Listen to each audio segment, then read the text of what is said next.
নমস্কার, sky news বাংলায় সবাইকে স্বাগত জানাই। মোহনবাগান ক্লাব থেকে আপনাদের সঙ্গে চলে এসেছি আমি সৌরভ। আর যে একটা চাঞ্চল্যকর খবর আপনাদের সামনে তুলে ধরবো সেটা হলো, আপনারা জানেন সামনেই মোহনবাগান ক্লাবের নির্বাচন। একদিকে দেবাশিস দত্ত তিনি মোহনবাগান ক্লাবের নির্বাচন লড়ছেন, অন্যদিকে সৃঞ্জয় বসু অর্থাৎ ছোটু বসুর বড় ছেলে তিনি কিন্তু লড়াই করছেন।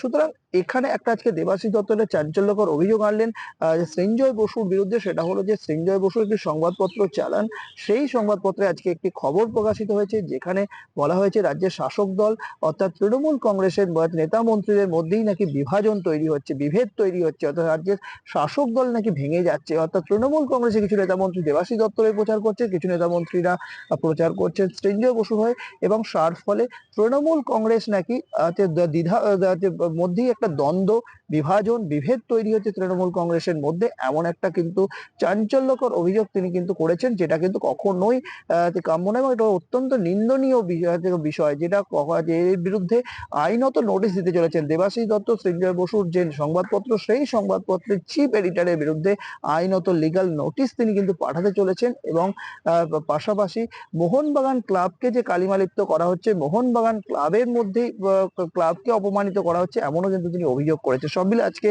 দেবাশিস দত্তকে কি বললেন আসুন আমরা শুনে নেবো। প্রাক্তন সচিব শ্রী সঞ্জয় ঘোষের যে পারিবারিক কাগজ সংবাদ প্রতিদিন, তাতে একটি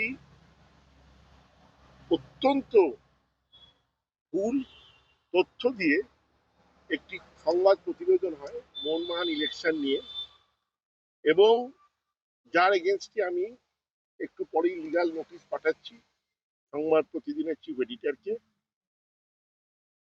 3-4টে মেনলি পয়েন্ট আছে এখানে।